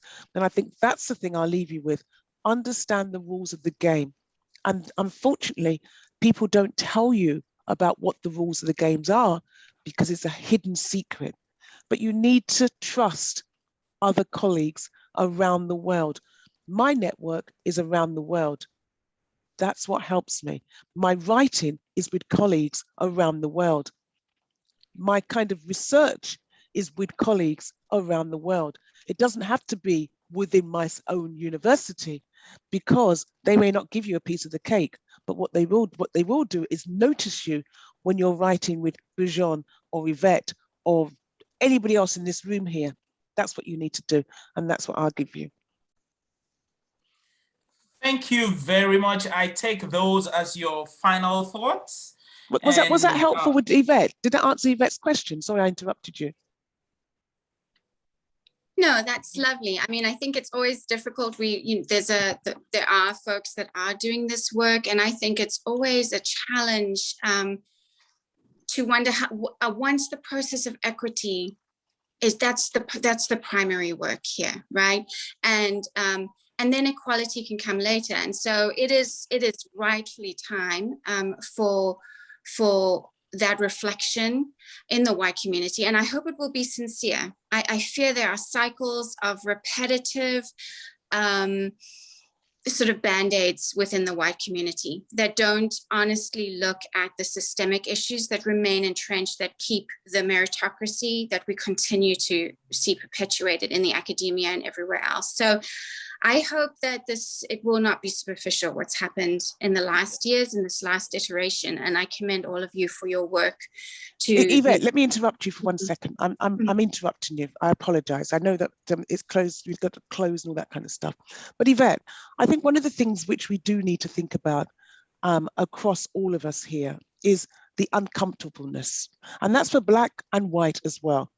Because if you get offered something and they're saying, well, actually, you know what, we're going to give it, this person really should have it. But, but then you think, well, that's mine. I should have got that. And I'm the one with the qualifications, and now you're giving it to somebody else. Why are you doing that? Because they want to even up the balance. Now, that can be very difficult. Oh, most certainly. But I think that's the difficulty of this false notion. I feel that the white community feels that there's reverse racism, or there's, affirmative action is against the white community. I don't think you can do colonization the way that it has been done and not pay the price. And that's just my opinion. We had a white guy just recently take our university to court, which is UCL, right? He took the university to court because he didn't get the job. And he felt, now wait for it, you'll laugh, all of you, that because the panel was made up of Black colleagues, right? Asian and African, Caribbean, whatever it was, he felt he didn't have a chance. He didn't have a fair chance. Now, ho, ho. So he went to court and he lost. Now I'll shut up. No, I absolutely agree, with what you're saying, and that the fragility in the white community, it's absolutely uncomfortable for me to hear these things and to read these things, but it's absolutely your right in this community and in this forum to say these things. And that, you know, you don't rape a continent and do the things like that have been done and expect the ship to magically right itself because you will it, because it's now convenient to be post-colonial. You know, we will continue to have to thrash things out as we do within the gender issues. There, you know, until true systemic political and economic equality happens, and it's just going to be uncomfortable. But I absolutely appreciate the way that we've looked at positionality in such a deep and meaningful way today. Thank you very much, Yvette. We've now been discussing Blackness, identity politics, and conflicts of interest for 2 hours, but that felt just like 20 minutes. And that's because we have, you know, amazing presenters and as well as a beautiful audience, engaging audience. Thank you all for attending this. I'll give an opportunity to Siseko to just give his final thoughts, then I'll hand over to Beyond. And I'd say maybe after the closing remarks and everything, if you still want to hang around and maybe say 1 or 2 more things, because I see someone is raising an issue of the role of white allies when our cake is now made and all of that. So I think we can talk about those kind of things after we conclude this meeting. So over to you, Siseko. So there's something that I've picked up on the chat around this notion of reverse racism. I'm working on the Black Archive, and I trust and hope that in the next coming years, it will have institutional investment from the scientific system of South Africa through a South African Research Chairs Initiative chair in the Black Archive. And the work that I've been doing so far has gotten a bit of some resistance from the more conservative circles in the country, white conservative circles specifically, both English and Afrikaans, to say, well, you know, we could never do anything like a white archive. Imagine if we had a white archive. I think to myself, think about the predominant nature of the world. We exist in a bloody white archive. Everything in the world is organized around whiteness. Everything in South Africa is organized around whiteness, and we are held to that standard. And so we do not have the capacity to sort of invert the system by creating what is otherwise known as reverse racism. I think that's a non-starter for me. There's nothing that could ever be like that. I think it's a nonsensical claim to make of reverse racism. Black folk do not have the structural power of colonial violence, greed, exploitation, and theft. We do not have that structural power that white people have to create a racist system. Can Black folk have prejudicial views? I believe so. But to claim that is it reverse racism, it's nonsensical, colleagues. Apologies if I don't mean to offend, but it's nonsensical. There's nothing, there can never be something like that. And I think as a last thing to say, I'd like to really appeal for this critical reflexivity that has been coming about in terms of the conversation here and now. And it's spaces like these, in these global networks, because many of us are located all over the world as we are joining here tonight. It's in these spaces that we create the systems of network that allow us to deepen our critical reflexivity and how we think in challenging our own perceptions and thoughts. And just as a thank you note, I really appreciate the invitation that was extended to us as the speakers. And I would also graciously like to thank Victoria for sharing her thoughts and her ideas. You will be getting an email from me, Prof, with the details of your book, because I would love to engage with your work. Thank you very much, Joe. Thank you once again. Over to you, Beyond. Yes, thank you very much. I'm very, of course, and have to hold back a lot to not give a long comment on all of this, because I felt, as you know, as the host, I need to hold back a little bit. But I agree. I think I agree. If you allow me to just make a very brief comment, I agree with I think most things that I heard. The court case you talked about, Victoria, is another example of this exaggerated fear of people, of white people, of being underprivileged. It is so outrageous. Imagine a white committee and a black person would have taken that university to court. Everybody would have found it outrageous. This is just childish. And it goes together with the discussion that went on in the chat and then the last comments on reverse racism, which I think is one of the most childish, most ridiculous, and most absurd terms that have been coined in the recent years. It is sometimes, I think it seems to be some kind of white fear. What if other people would do to us what we have done for centuries to other people? That would be terrible. And you know what, white people, I agree, that would be terrible. But on the other hand, if you would engage at all with black scholarship, at all with black philosophy, I don't think that there's any interest in reversing the world order and enslaving other people or suppressing other people. I have not until today found that anywhere. So I think, and I just want to briefly follow up on the notion of uncomfortableness there. I think it's an uncomfortableness of a lot of white people with their own past.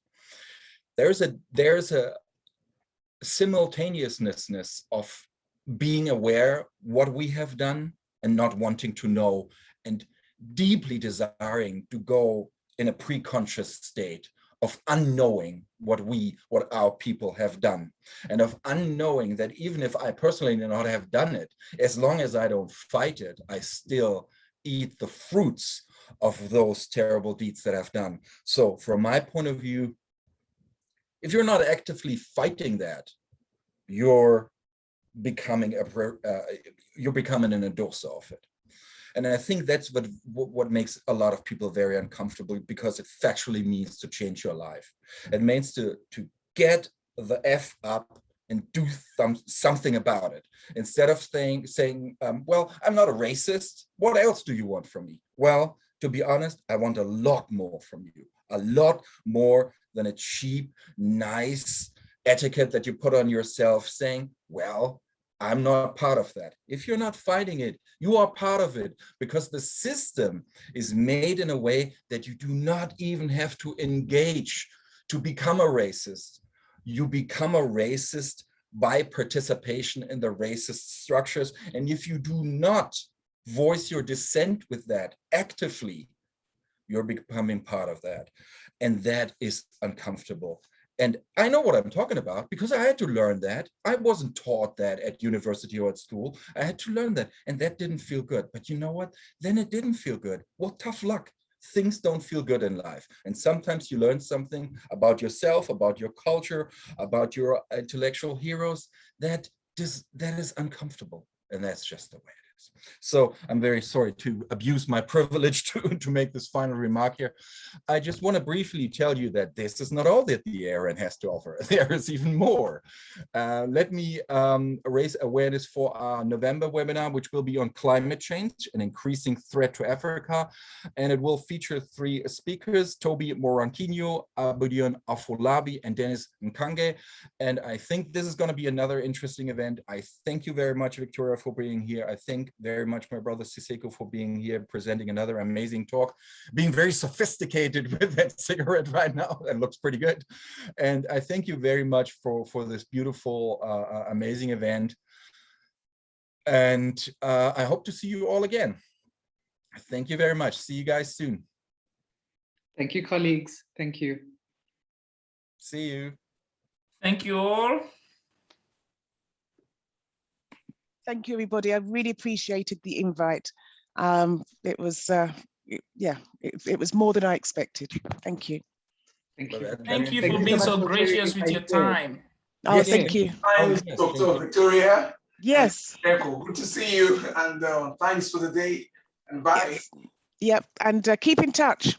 All right, we will. Bye. Cheers. Bye-bye. Bye-bye. Bye. Would love to read your book, Professor. Yes, So it's yes. Well, just write to me. It's not out yet. One of them's already coming out in February, but the one called Managing Everyday Racism is a tough one. I've got to give it back to the publisher by November.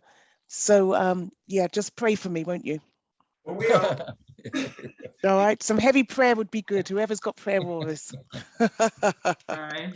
yeah, Bye. thank you. Yeah. Bye. God bless everyone. Bye-bye.